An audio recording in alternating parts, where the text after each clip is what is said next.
السلام علیکم ورحمۃ اللہ تعالی وبرکاتہ۔ الحمد للہ وکفا وسلام علی حبیبہ المصطفیٰ، اما بعد۔ سلسلہ صحابہ اکرام رضوان اللہ تعالی علیہم اجمعین میں آج ہم ایک ایسے عاشق صادق کا ذکر کرتے ہیں۔ رسول کریم صلی اللہ تعالی علیہ وسلم کے صحابہ کا ذکر آپ مسلسل سن رہے ہیں، اور صحابہ میں آج جس صحابی کا ذکر کرنے جا رہا ہوں ان کا ذکر نہ کیا جائے تو صحابہ کا ذکر ہی ادھورا رہ جائے گا۔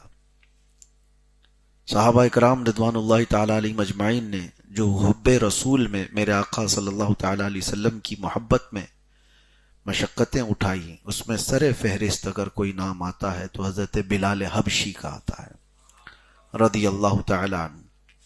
آج ہم ذکر پاک کرتے ہیں سیدنا بلال ابن رباح حبشی رضی اللہ تعالیٰ عنہ کا۔ آپ کا نام بلال ہے، آپ کے والد کا نام رباح تھا۔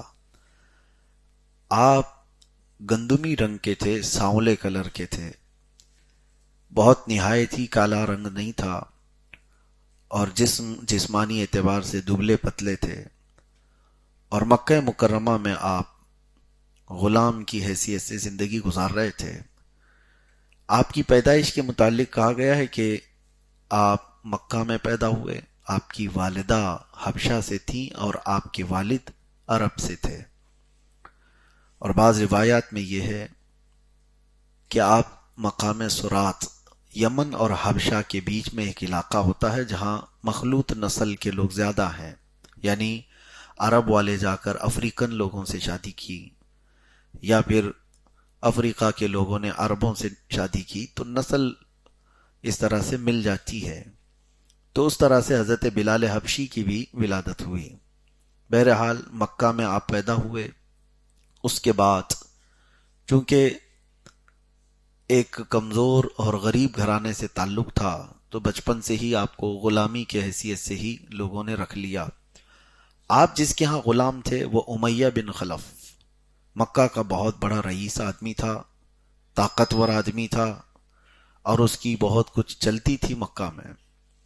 تو بلال حبشی کی زندگی کو اگر ہم شروع کرتے ہیں اس وقت سے جب آپ ایمان لائے، تو آپ ان خوش نصیبوں میں سے ہے جو حضور پاک صلی اللہ تعالی علیہ وسلم پر سب سے پہلے ایمان لانے والے 7 لوگوں میں سے ابتدا، بلکہ بہت ساری روایات یہ بتاتی ہیں کہ سب سے پہلے ایمان لانے والے غلاموں میں حضرت بلال حبشی ہیں۔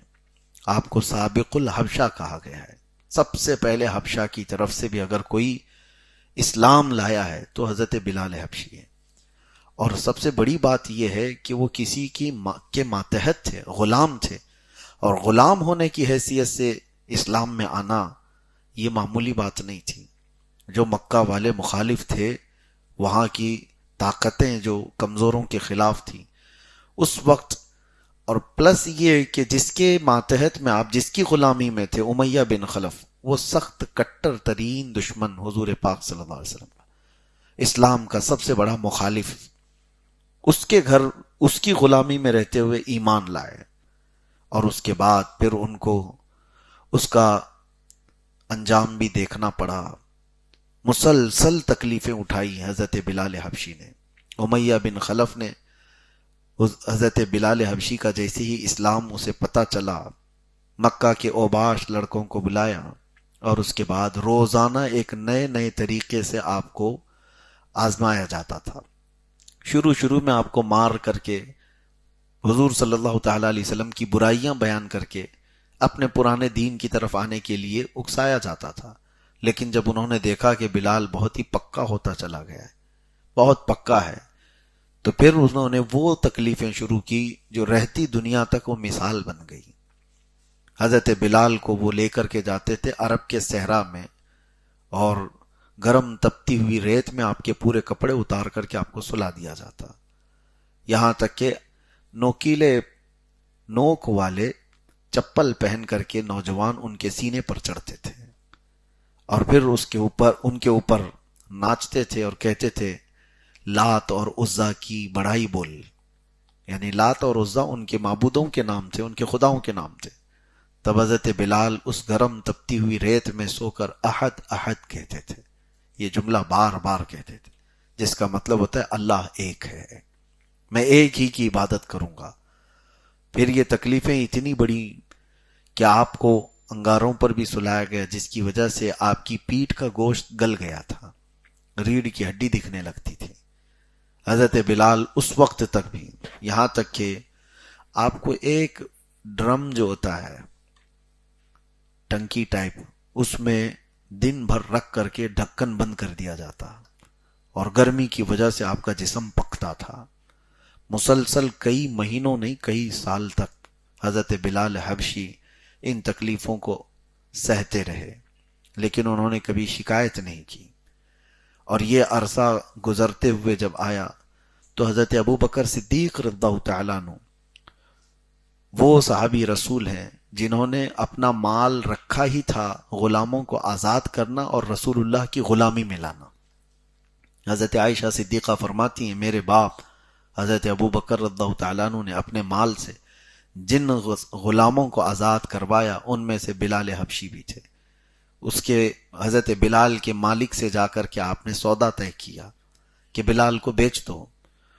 تو حضرت بلال حبشی کو حضرت ابو بکر صدیق رضی اللہ تعالیٰ عنہ نے اس وقت 200 اوقیہ چاندی، اس وقت چاندی کا رواج تھا، سکے 200 جو آج کی قیمت کے اعتبار سے لاکھوں بن جاتے ہیں، وہ دے کر کے امیہ بن خلف سے حضرت بلال کو خرید لیا. بعض روایات میں ہے کہ 500 اوقیہ سونا دے کر کے آپ نے خریدا. تو اس وقت کئی لوگوں نے تانا مارا، کہا کہ بلال کو یہ تو 10 درہم میں بھی بیچا جا سکتا تھا، اگر اس کی قیمت 10 درہم بھی لگا دیتے تو اس کو بیچ دیتے. اتنی زیادہ قیمت حضرت بلال حبشی کے خریدنے میں، اتنی زیادہ قیمت.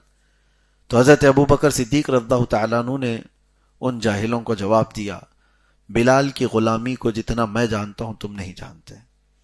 اگر قسم رب ذوالجلال کی میرا پورا مال بھی قیمت میں لگانا ہوتا تو میں پورا مال لگا کر بلال کو خریدتا. حضرت ابو بکر صدیق رضی اللہ تعالیٰ عنہ کے مال سے خریدا گیا، اور اس کے بعد پھر حضرت بلال کو آزاد کیا گیا. ان کے آزاد ہونے تک جو تکلیفیں انہوں نے اٹھائی، اللہ اکبر، ہم آج بھی پڑھتے ہیں 1400 سال کے بعد ہمارے رونگٹے کھڑے ہو جاتے ہیں. یہ بیان کرنا آسان ہے، تمہاری انگلی اگر موم بتی میں بھی جل جائے تو پورے دن آپ ہا ہو کرتے رہیں گے.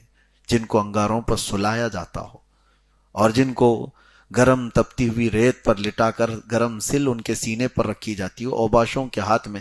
یہ بھی روایت ہے کہ پیر میں رسی باندھ کر کے بدماش لڑکے پہاڑوں پر کھینچتے تھے، حضرت بلال کو لے کر کے جاتے تھے اور مذاق بنایا جاتا تھا، خدا کی شان میں گالیاں دی جاتی تھی. حضرت بلال کو پھر واپس شام میں لا کر چھوڑ دیا جاتا.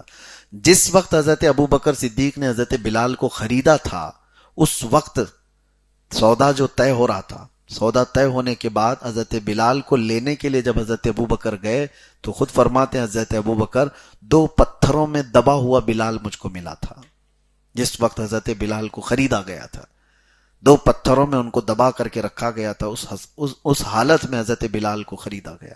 اور اس کے بعد زندگی بھر حضرت بلال حضرت ابو بکر صدیق کے مرہون منت رہے، ہمیشہ ان کے احسان میں.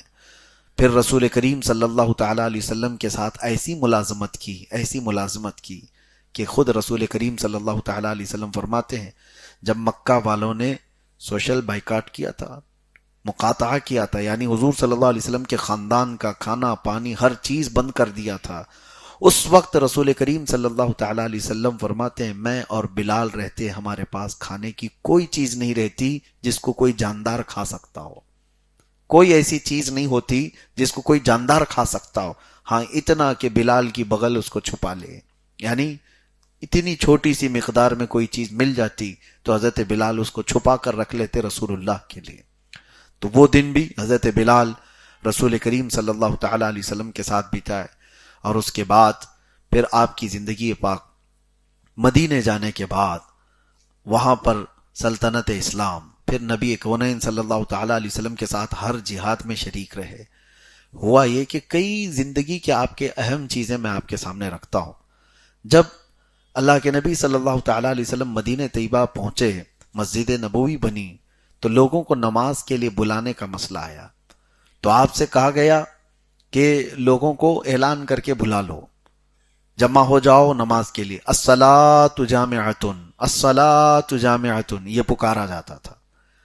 تو پھر ایک دن بیٹھے، عبداللہ بن زید ایک صحابی ہیں، انہوں نے خواب میں دیکھا کہ ان کو یہ کلمات سنائے جا رہے ہیں، اللہ اکبر اللہ اکبر اللہ اکبر اللہ اکبر، اشہد ان لا الہ الا اللہ اشہد ان لا الہ الا اللہ، اذان کے کلمات۔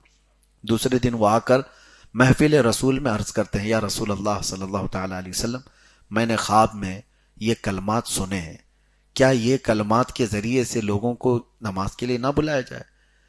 یہ ابھی وہ بیان کر رہے تھے کہ حضرت عمر فاروق رضی اللہ تعالیٰ عنہ آئے، کہا یا رسول اللہ صلی اللہ تعالیٰ علیہ وسلم، ہو بہو یہی کلمات میں نے خواب میں سنے۔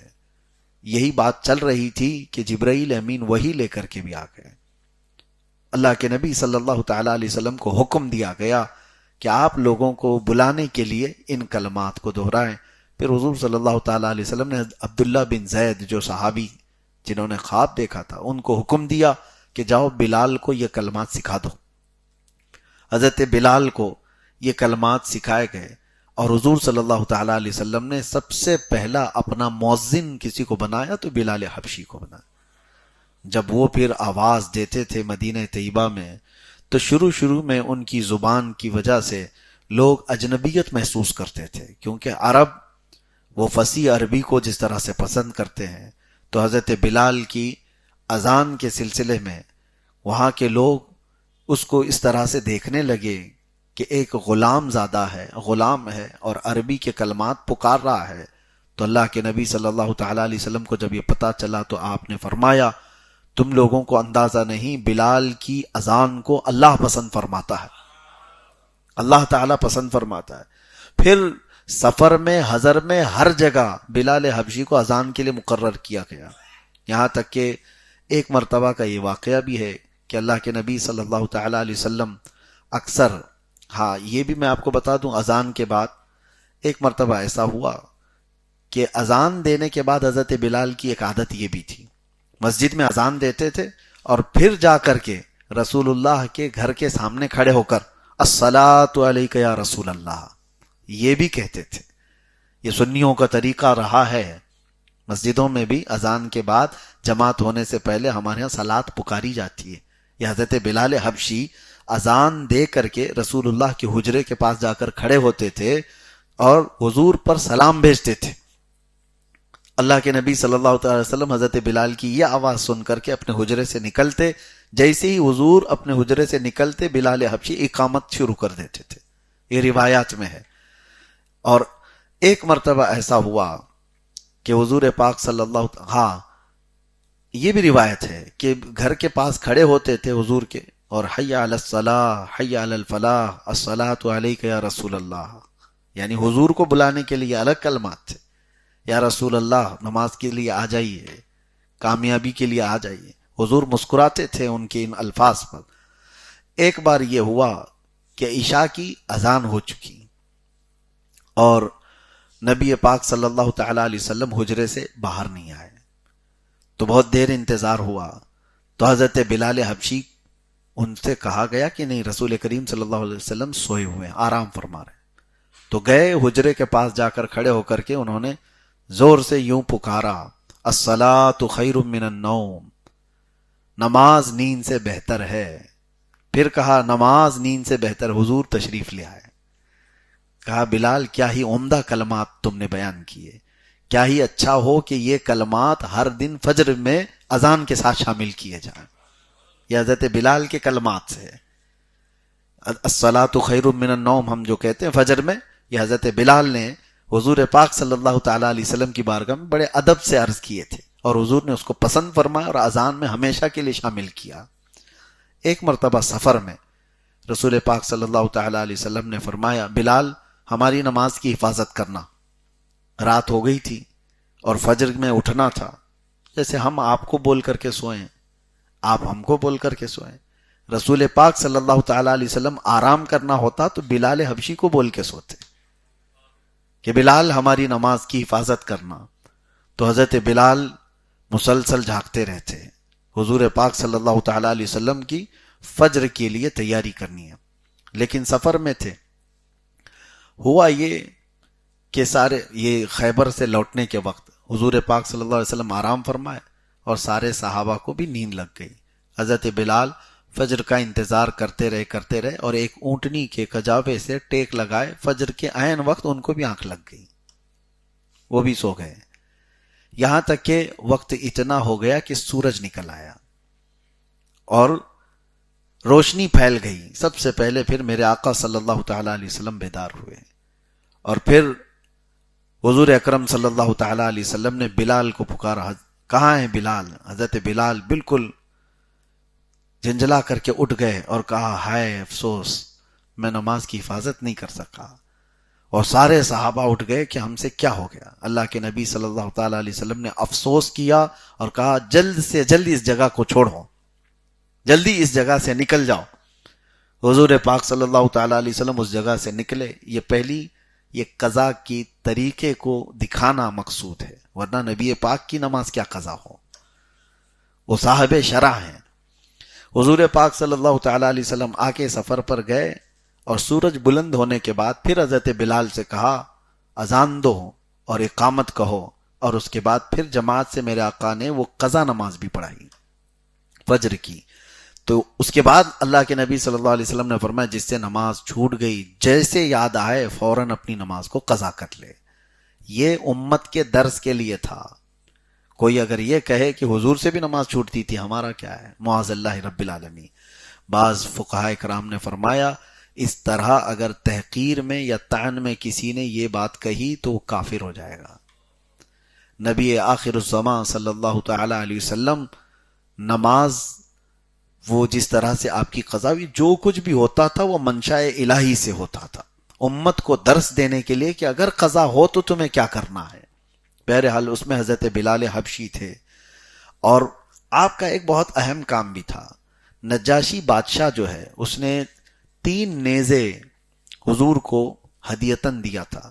ایک رسول پاک صلی اللہ علیہ وسلم نے اپنے پاس رکھ لیا، ایک حضرت عمر نے لے لیا، ایک حضرت علی نے لے لیا۔ نیزے یہ حبشہ سے آئے ہوئے تھے، نجاشی بادشاہ جو ایمان لائے تھے حضور پر، اور جو رسول اللہ صلی اللہ علیہ وسلم کے پاس نیزہ تھا، وہ نیزہ ہمیشہ حضرت بلال لے کر آگے آگے چلتے تھے۔ اور جب بھی حضور صلی اللہ تعالی علیہ وسلم عید پڑھانے جاتے، سارے مدینے والے سب سے پہلے حضرت بلال کو دیکھتے تھے کہ بلال اگر آگے نیزہ لے کر کے جا رہے ہیں تو اس کا مطلب ہے رسول اللہ آ رہے ہیں، یہ علامت ہوتی تھی۔ اور حضرت بلال سیدھے جا کر کے وہ نیزہ میدان میں گاڑ دیتے تھے، اور اس کے پاس ہی میرے آقا صلی اللہ علیہ وسلم عید کی نماز پڑھاتے تھے۔ حضرت بلال حبشی رضی اللہ تعالیٰ عنہ کے متعلق میرے عزیزو ایک بار ایسی بات ہوئی کہ ایک صحابی ہیں، حضرت بلال سے ان کی تکرار ہو گئی، حضرت ابو ذر، ان کی بحث ہو گئی، اور بحث ہوتے ہی انہوں نے صرف اتنا کہا، کالی عورت کے بیٹے، یبن ام السودا، یعنی کالی عورت کے بیٹے۔ تو حضرت بلال کے دل پر یہ بات تھوڑی لگی، انہوں نے رسول اللہ صلی اللہ تعالی علیہ وسلم کی بارگاہ میں جا کر کہا، یا رسول اللہ صلی اللہ علیہ وسلم، میرے ساتھی نے مجھے اس طرح سے طعن کیا، کالی ماں کے بیٹے۔ تو حضور پاک صلی اللہ تعالی علیہ وسلم اتنے جلال میں باہر تشریف لائے تھے کہ صحابہ سب کے سب حیرت زدہ تھے، ڈرے ہوئے تھے۔ حضور نے ان کو بلایا اور کہا، افیک الجاہلیہ، ابھی تمہارے اندر زمانے جاہلیت کی بدبو آ رہی ہے؟ 3 بار حضور نے فرمایا، اور اس کے بعد واپس حضور چلے گئے۔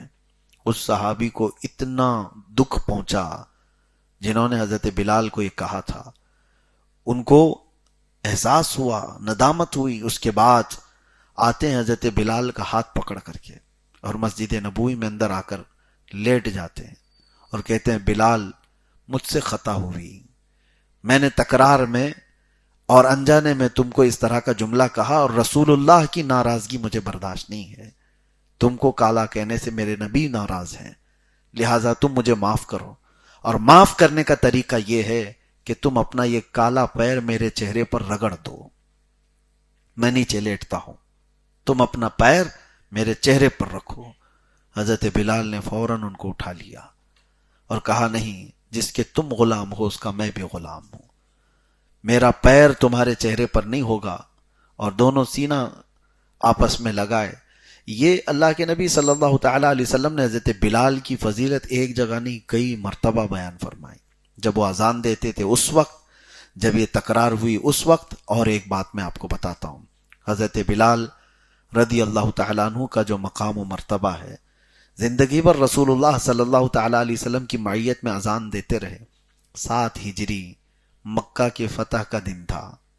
فتح مکہ کے دن 10,000 صحابہ کی جماعت میں حضور صلی اللہ تعالیٰ علیہ وسلم تشریف لا رہے تھے. اور اس وقت جانتے ہیں سب سے پہلے حضور صلی اللہ تعالیٰ علیہ وسلم کی اونٹنی کی رسی پکڑ کر چلنے والے حضرت بلال حبشی تھے. ان کے داخل ہونے کی شان ہی الگ تھی. وہ تڑپائے گئے تھے، مارے گئے تھے مکہ میں. کون سا ظلم ان کے ساتھ نہیں ہوا تھا مکہ میں. ہجرت کے بعد جب میرے آقا صلی اللہ تعالیٰ علیہ وسلم مدینہ طیبہ تشریف لے گئے تھے تو ان کو بھائی چارگی میں ایک صحابی ہیں ابو رویحہ، ان کا بھائی بنایا تھا. ان کے ساتھ رہتے تھے. ایک روایت میں عبیدہ بن حارث کے ساتھ. بہرحال جب مکہ میں داخل ہوئے اور فتح مکہ میں پہلے نبی کریم صلی اللہ تعالیٰ علیہ وسلم خانہ کعبہ کے اندر گئے. سارے بتوں کو وہاں سے نکال کر پاک کیا. خانہ کعبہ کو صاف کرنے کے بعد حضور کریم صلی اللہ تعالیٰ علیہ وسلم باہر تشریف لائے اور حرم کعبہ میں پہلی اذان دینی تھی تو حضرت بلال سے کہا گیا کعبے کی چھت پر چڑھ کر اذان دو.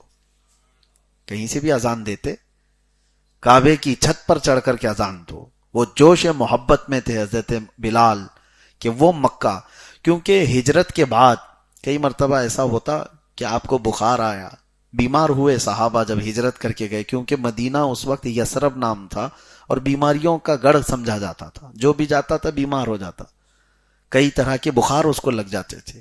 لیکن اس یثرب کو میرے آقا صلی اللہ تعالیٰ علیہ وسلم نے طیبہ بنایا، بلکہ بیماریوں کی شفا کا مرکز بنایا. حضرت بلال اس وقت یہ گنگناتے تھے اشعار میں کہ کیا میں وہ مکہ کبھی پہنچ سکتا ہوں، کیا اس کی مٹی میں دیکھ سکتا ہوں. تو ایک بار حضور پاک صلی اللہ تعالیٰ علیہ وسلم کی بارگاہ میں ان کی یہ بات پہنچائی کہ مکہ کے متعلق اس طرح کی بات کرتے ہیں کہ کیا مجھے وہ دیکھنا ملے گا. اللہ کے نبی صلی اللہ تعالیٰ علیہ وسلم نے فرمایا، اسی دن اللہ کے نبی نے یہ دعا کی کہ اے اللہ، جس طرح ان کے دلوں میں مکہ کی محبت ہے تو ان کے دلوں میں مدینے کی محبت ڈال. اور جیسی حضور کو یہ کہتے ہوئے سنا، حضرت بلال نے دوبارہ کبھی پھر وہ اشعار ہی نہیں پڑھے کہ حضور نے مدینے کی محبت کا ذکر فرمایا. پھر مدینہ چھوڑ کر کبھی جاتے بھی نہیں تھے. خیر، جب خانہ کعبہ کی چھت پر چڑھ کر کے اذان دینے کی بات آئی ہے، وہ پورے محبت میں جوش میں وہ چڑھ تو گئے اور اس کے بعد پھر وہ دیکھتے رہے کہ کس طرف منہ کر کے اذان دوں. کعبے کی طرف منہ کر کے اذان دیا جاتا ہے اور کعبہ نیچے ہے، بلال اوپر ہے. رسول کریم صلی اللہ تعالیٰ علیہ وسلم کی طرف انہوں نے چہرہ کیا اور پوچھا کہ خانہ کعبہ کی طرف میں نیچے رہ کر کے منہ کرتا تھا، اوپر آ گیا ہوں، کس طرف منہ کر کے اذان دوں؟ حضور نے فرمایا میری طرف منہ کر کے اذان دو. حضور اکرم صلی اللہ تعالیٰ علیہ وسلم کے رخ زیبا کو دیکھ کر کے انہوں نے پہلی اذان دی تھی، وہ حرم کعبہ کی اذان ہے. اس کے بعد ایک اور روایت ہے فتح مکہ کے دن. یہ تو اذان کی بات ہوئی. دیکھیں یہاں پر کسی اور کو بھی چڑھایا جاتا، لیکن اللہ کے نبی صلی اللہ تعالیٰ علیہ وسلم نے اسی حبشی غلام کو خانہ کعبہ کی چھت پر چڑھایا جس کو مکہ والے سب سے کمتر سمجھتے تھے، سب سے کمتر سمجھتے تھے. یہی میسج یہاں سے ملتا ہے کہ جو نبی پاک صلی اللہ علیہ وسلم کے قدموں سے وابستہ ہو جاتا ہے وہ خانہ کعبہ کی چھت پر پہنچ سکتا ہے. حضور کی غلامی میں جو آیا تو پھر اس کے مقامات بہت بلند ہیں. اس کے بعد ابو سفیان آئے، ایمان لے آئے، بیعت کر لیا حضور صلی اللہ علیہ وسلم کی، کیونکہ اب تک تو جنگوں میں لڑتے رہے، حضور کے خلاف آتے رہے. ایمان لے آئے. ایمان لانے کے بعد ابو سفیان نے پوچھا یا رسول اللہ صلی اللہ علیہ وسلم، کیا مکہ والوں کو آپ قتل کر دیں گے، مار دیں گے؟ آپ کے رشتہ دار ہیں، آپ کے خاندان والے ہیں، مکہ والے آپ کے وطن والے ہیں. حضور صلی اللہ تعالیٰ علیہ وسلم نے فرمایا جاؤ، تمہارے گھر میں جو آ گیا اس کو امن ہے. ابو سفیان نے کہا میرا گھر بہت چھوٹا ہے، کتنے لوگ آئیں گے، باقی لوگ تو بچ جائیں گے. حضور صلی اللہ علیہ وسلم نے پھر فرمایا عبد المطلب میرے دادا کے گھر جو آئیں ان کو امن ہے. پھر کہا وہ بھی کم لوگ ہیں، پورے مکہ والے کیسے آئیں گے؟ حضور صلی اللہ علیہ وسلم نے فرمایا جو اپنے اپنے گھروں کے دروازے بند کر لیں وہ بھی امن میں ہیں. ابو سفیان نے کہا جو گلیوں میں رہ گئے ان کا کیا ہوگا؟ حضور صلی اللہ تعالی وسلم نے فرمایا جو حرم میں آ گئے ان کو بھی امن ہے. پھر کہا جو نہیں آ سکتے. تو یہ ایک آخری بات تھی. حضور صلی اللہ علیہ وسلم نے آخر میں جو چیز بیان فرمائی وہی بیان کرنا ہے. حضور فرماتے ہیں بلال کا جھنڈا بناؤ. بلال کا جھنڈا، یہ حضرت بلال کا ایک جھنڈا بنایا گیا تھا فتح مکہ کے دن. اور ابو رویحہ جو ان کے بھائی تھے مدینے کے، ان سے کہا گیا کہ میدان میں لے جا کر کے بلال حبشی کا جھنڈا کہہ کر گاڑو. بلال حبشی کا جھنڈا کیوں بنایا گیا اس دن؟ اور پھر ابو سفیان سے کہا گیا کہ جاؤ مکہ والوں کو اعلان کر دو جو بلال کے جھنڈے کے نیچے آ گیا اسے امان ہے.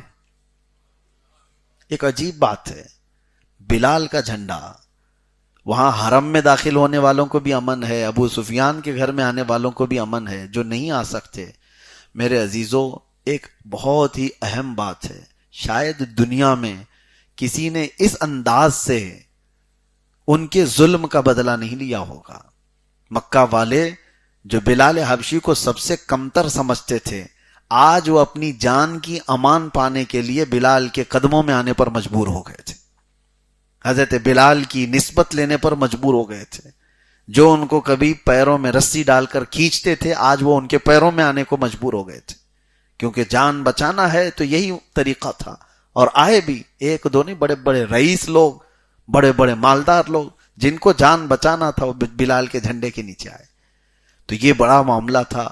فتح مکہ کے دن اللہ کے نبی صلی اللہ تعالی علیہ وسلم نے حضرت بلال کو وہ مقام دیا، اس وجہ سے بھی کہ بلال وہ تنہا صحابی ہیں جن کا مکہ میں کوئی رشتہ داری بھی نہیں تھی، سوائے رسول اللہ کی غلامی کے ان کے کوئی رشتہ دار مکہ میں نہیں تھے. نبی پاک صلی اللہ تعالی علیہ وسلم فتح مکہ کے بعد اس کے کئی واقعات حضرت بلال کی زندگی میں ہیں. سب سے بڑی بات یہ ہے کہ آخری زمانے تک میرے آقا صلی اللہ تعالی علیہ وسلم کی ظاہری حیات کے آپ ہی اذان دیتے رہے، اقامت کی پابندی کرتے رہے. اور جس دن میرے آقا صلی اللہ علیہ وسلم کی وفات ہوئی اس دن وہ بے ہوش ہو گئے، اذان نہیں دے پا رہے تھے. صحابہ اکرام ان کو سنبھالتے رہے اور اس کے بعد پھر حضرت ابوبکر صدیق جیسی خلافت پر بیٹھے. حضرت بلال نے کہا کہ آپ کا بڑا احسان ہے مجھ پر، آپ کا بڑا احسان ہے، آپ نے مجھے آزاد کروایا. اگر آپ آزاد کرنے کے بدلے مجھے کچھ بھی حکم دیں تو میں تو مانوں گا، لیکن اگر آپ نے اللہ اس کے رسول کی رضا کے لیے مجھے آزاد کرایا تو مجھے اب تنہا جینے کا اختیار دیا جائے، مجھے اذان دینے پر مجبور نہ کیا جائے. تو آپ کو آزاد رکھا گیا کہ آپ کی جیسی مرضی.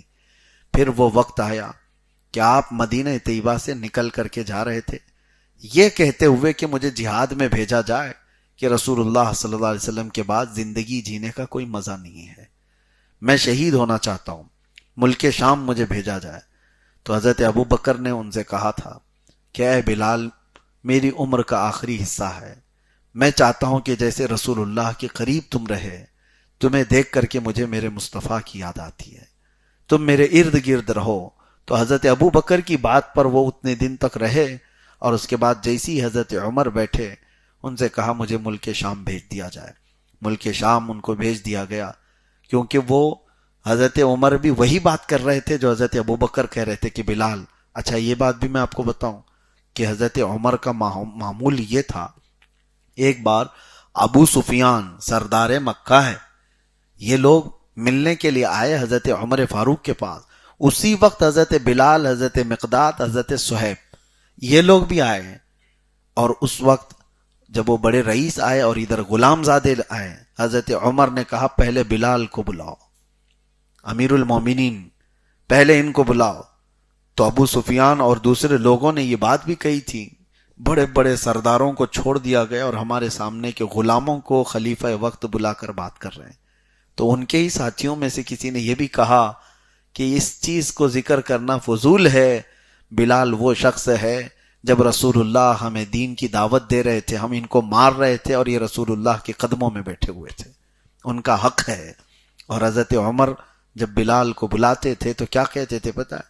یا سیدنا بلال، اے ہمارے آقا بلال آئیے۔ حضرت بلال کہتے تھے امیر المومنین آپ مجھے آقا کہہ کر کیوں پکارتے ہیں، آپ مجھے سیدنا کیوں کہتے ہیں؟ حضرت عمر رونے لگتے اور کہتے بلال ذرا اپنا وہ جبہ اٹھاؤ تاکہ میں وہ دیکھوں جو پیٹھ پر تمہارے زخم ہیں رسول اللہ کی محبت میں لیے ہوئے، میں ان کو بوسہ دوں، یہی میری زندگی کی بڑی قسمت کی بات ہے۔ حضرت بلال کی اتنی تعظیم کرتے تھے۔ حضرت عمر فاروق رضی اللہ تعالیٰ کبھی حضرت ابو بکر صدیق کی بھی تعریف کرتے تو یوں کہتے، حضرت عمر یوں کہتے ہمارے سردار ابو بکر نے ہمارے سردار بلال کو آزاد کرایا ہے۔ دونوں کو سردار کہتے تھے، آقا کہتے تھے، جبکہ وہ غلام زادے تھے۔ تو حضرت عمر کی بات پر وہ رہے نہیں، مدینے میں ملک شام چلے گئے، تنہائی میں جیتے رہے، جہاد کے سلسلے میں گئے تھے لیکن وہاں زیادہ دن رہ نہ پائے۔ ایک دن خواب میں رسول اللہ صلی اللہ علیہ وسلم کو دیکھا۔ اللہ کے نبی صلی اللہ تعالی علیہ وسلم یہ فرما رہے تھے کہ اے بلال اتنی بھی دوری کیوں، کیا ہماری یاد نہیں آتی؟ تڑپ کر کے اٹھ بیٹھے، بستر کو چھوڑ دیا۔ اللہ کے نبی صلی اللہ علیہ وسلم کو جیسے ہی خواب میں دیکھا، ملک شام سے ایسا سفر کیا انہوں نے، نہ پہاڑوں کو دیکھا نہ صحراؤں کو دیکھا، مدینے کی طرف وہ رواں دواں ہوئے اور کئی دن کے مشقتوں کے سفر کے بعد مدینے پہنچے تو سیدھے پوچھتے تھے کہ این رسول اللہ، اللہ کے رسول کہاں ہیں، اللہ کے رسول کہاں ہیں؟ تو وہ وارفتگی میں، محبت میں، اور پھر جب روضہ رسول کے پاس جاتے تو بے ہوش ہو کر گر جاتے تھے، غش کھا کر گرتے، لوگ ان کا انتظار کرتے، ہوش میں آتے، ان کو اٹھایا جاتا اللہ کے نبی صلی اللہ تعالیٰ علیہ وسلم کی قبر انور کو دیکھ کر۔ اب سنیے، اس وقت حضرت عمر نے آ کر کے ان سے کہا بلال ایک بار وہ اذان دو جو رسول اللہ کے زمانے میں دیتے تھے۔ منع کر دیا، کہا کہ امیر المومنین آپ کے حکم عدولی تو نہیں کر سکتا، لیکن میرے لیے مسئلہ یہ ہے کہ جب میں اذان دیتا اشہد ان محمد الرسول اللہ پر پہنچتا تو سامنے چہرے رسول کو دیکھتا تھا، میرے آقا صلی اللہ تعالیٰ علیہ وسلم کو دیکھ کر کے میں اپنی اذان مکمل کرتا تھا۔ اب مجھے آپ اذان کے لیے کہہ رہے ہیں، جب چہرہ اقدس نظر نہ آئے تو پھر کیا ہوگا؟ کئی صحابہ نے اصرار کیا تو انہوں نے اذان دینے سے منع کیا۔ اسی اثنا میں حسنین کریمین کو بھی پتا چلا کہ بلال آئے ہیں۔ امام حسن اور امام حسین رضی اللہ تعالیٰ عنہ دوڑتے ہوئے وہ مسجد نبوی میں آئے، جیسے ہی ان کو دیکھا حضرت بلال لپک کر کے ان کے سامنے جھک گئے اور کہا، ظاہر سی بات ہے شباہت تھی رسول اللہ کی ان کے چہروں میں، نبی کونین صلی اللہ تعالیٰ علیہ وسلم کی آل تھی، انہیں چوم ہی رہے تھے کہ دونوں نواسائے رسول نے حضرت بلال سے کہا اے بلال وہ اذان دو جو رسول اللہ کے زمانے میں دیتے تھے۔ حضرت بلال نے اب منع نہیں کیا، چڑھ گئے میزنا پر جہاں سے اذان دیتے تھے، اور جیسی ہی حضرت بلال نے اذان کی آواز شروع کی، فرمایا گیا روایات میں ہے گھر کی عورتیں باہر سے نکل گئیں، مدینہ طیبہ میں سب ایک آواز، اور سارے لوگ دوڑتے ہوئے مسجد نبوی کی طرف بھاگ رہے تھے۔ عورتیں گھروں سے نکل کر کے آواز جیسی سنی، ایک جملہ کہہ رہی تھی ابعث رسول اللہ، کہ اللہ کے رسول دوبارہ آ چکے۔ اس آواز کو سنتے ہی ہر کوئی کہہ رہا تھا کہ اللہ کے رسول دوبارہ آ گئے۔ آواز میں وہ جاذبیت تھی، آواز میں وہ اثر تھا کہ وہ نبی پاک صلی اللہ علیہ وسلم کا زمانہ یاد دلا دیا۔ اس کے بعد حضرت بلال اشہد ان محمد رسول اللہ تک پہنچے تھے، پورا مدینہ جمع ہو گیا تھا، پورا مدینہ ان کے اطراف تھا، اور جیسے ہی وہ وہاں پہنچے وہ لڑکھڑا کر کے زمین پر گر گئے۔ صحابہ اکرام رضوان اللہ تعالی علیہ مجمعین کہتے ہیں رسول اللہ صلی اللہ علیہ وسلم کی وفات کے وقت جتنا مدینے والے روئے تھے، اور اس کے بعد بلال کی اذان پر جتنا روئے، مدینہ اتنا کبھی نہیں رویا تھا۔ حضرت بلال کی اذان پر پورا مدینہ رو پڑا تھا، کیونکہ وہ زمانہ پھر سے یاد آ گیا تھا جو چہکتی اور مہکتی فضاؤں میں میرے آقا کے ارد گرد صحابہ اکرام کا جھرمٹ ہوتا، مسجد نبوی کی وہ رونقیں تھی، میرے آقا صلی اللہ تعالی علیہ وسلم کی محفلیں تھی، وہی بزم ہے، وہی دھوم ہے، وہی عاشقوں کا ہجوم ہے کمی تو بس میرے حضور کی، حضور پاک صلی اللہ تعالی علیہ وسلم کی وہاں پر تشریف آوری نہ ہوتی دیکھتے تو پورے مدینے والے گڑ گڑا کر روتے تھے۔ حضرت بلال اس کے بعد زیادہ دن باحیات نہیں رہے، اسی غم میں حضرت بلال حبشی کی وفات ہو گئی۔ رسول کریم صلی اللہ تعالی علیہ وسلم کی یہ جانثار صحابی، اللہ کے نبی صلی اللہ تعالی علیہ وسلم کے ہمہ وقت ساتھ رہنے والے، اور جانتے ہو ایک بار میرے آقا نے کیا فرمایا؟ ایک صاحب اپنی بیٹی کے نکاح کے لیے آئے تھے حضور کے پاس، کہا یا رسول اللہ فلاں صاحب سے میری بیٹی کا نکاح کر دیجئے۔ حضور نے فرمایا بلال کے بارے میں کیا خیال ہے؟ انہوں نے کہا پھر فلاں شخص کے ساتھ میری بیٹی کا نکاح کر دیجئے۔ حضور نے فرمایا بلال کے بارے میں کیا خیال ہے تمہارا؟ انہوں نے تیسری بار کہا۔ حضور صلی اللہ تعالی علیہ وسلم نے پھر فرمایا بلال کے بارے میں کیا خیال ہے تمہارا؟ اب وہ کچھ نہ کہہ سکے۔ ظاہر سی بات ہے 2 بار 3 بار کوئی اپنی بیٹی کے لیے دوسری بات پوچھ رہا ہے تو اس کو کہیں دینے کا ارادہ ہوگا، لیکن جب رسول اللہ صلی اللہ علیہ وسلم سے 3 بار سنا تو پوچھا بلال میں ایسا کیا ہے؟ اللہ کے نبی صلی اللہ علیہ وسلم نے فرمایا میں نے جنت میں مجھ سے آگے بلال کے قدموں کی آہٹ سنی ہے، بلال کے قدموں کی آہٹ میں نے جنت میں سنی ہے۔ یہ بات سنتے حضرت ابوبکر صدیق نے کیا کہا تھا پتہ ہے؟ حضرت ابوبکر کہتے کاش میرا باپ بلال کا باپ ہوتا، میری ماں بلال کی ماں ہوتی، جو فضیلت بلال کو ملی ہو مجھے مل گئی ہوتی۔ اللہ کے رسول نے فرمایا کہ مجھ سے آگے میں نے بلال کے قدموں کی آہٹ جنت میں سنی ہے۔ یہ حضرت بلال سے پوچھا بھی گیا تھا کہ آپ ایسا کیا کرتے ہو کہ آپ کی آواز، قدموں کی آواز جنت میں آتی ہے؟ حضرت بلال نے جو کہا وہ آپ سب کے لیے بھی ہمارے لیے بھی، وہ کہتے ہیں ہر اذان کے بعد میں 2 رکعت نفل پڑھ لیتا اور کبھی بغیر وضو کے رہتا نہیں۔ جس وقت وضو ٹوٹے میں فوراً وضو کرتا۔ تو یہی عمل انہوں نے بتایا۔ اللہ کے نبی صلی اللہ تعالی علیہ وسلم نے ان کی فضیلت میں جب یہ بیان فرمایا دنیا میں کہ ان کے قدموں کی آہٹ جنت میں سنی گئی۔ میرے عزیزو، ایک وہ صحابی ہیں حضرت بلال جن پر ساری امت کا اتفاق ہے۔ صحابہ اکرام کو گالیاں دینے والے شیعہ بھی حضرت بلال کی صحابیت کا انکار نہیں کرتے۔ حضرت بلال رضی اللہ تعالیٰ عنہ کی، حالانکہ اکثر صحابہ کو سب و شتم کرتے ہیں، ان کو مانتے نہیں، خلفائے راشدین میں سے اکثر کو، لیکن حضرت بلال کے متعلق شیعہ جماعت کا بھی اتفاق ہے کہ رسول اللہ صلی اللہ تعالیٰ علیہ وسلم کا ایسا جانثار صحابی، اللہ تبارک و تعالیٰ ان کی تربت پر کروڑوں رحمت نازل فرمائے۔ بلال جیسا عشق ہو تو پھر چاند بھی رشک کرنے لگ جائے، اور غلامی ہو تو ایسی غلامی ہو جس پر پوری دنیا کو ناز ہو۔ اللہ کے نبی صلی اللہ تعالیٰ علیہ وسلم کے دربار کی نوکری وہ دنیا بھر کے بادشاہت سے بہتر ہے۔ میرے آقا صلی اللہ تعالیٰ علیہ وسلم کی بارگاہ میں حضرت بلال پہنچ کر کس مقام پر پہنچے؟ میرے عزیزو، حضور کی محبت میں کھایا ہوا ایک زخم بھی رائے گا نہیں جاتا۔ ایک بات یاد رکھو، محبت مصطفیٰ میں ملے ہوئے زخم تمہیں آسمان کی بلندیوں پر لے جاتے ہیں۔ اسی لیے میرے مرشد حضور تاج الشریعہ بدر الطریقہ رحمۃ اللہ تعالیٰ علیہ فرماتے ہیں بلہوس سن، سیم و زر کی بندگی اچھی نہیں، ان کے در کی بھیک اچھی سروری اچھی نہیں، ان کے در کی بھیک اچھی سروری اچھی نہیں۔ اللہ تعالیٰ بلال حبشی کے قدموں میں ہمیں حشر عطا فرمائے، قیامت کے دن ان کی محبت میں اللہ تبارک و تعالیٰ اسی جماعت میں ہمارا حشر فرمائے۔ وآخر دعوانا ان الحمد للہ رب العالمین۔ السلام علیکم۔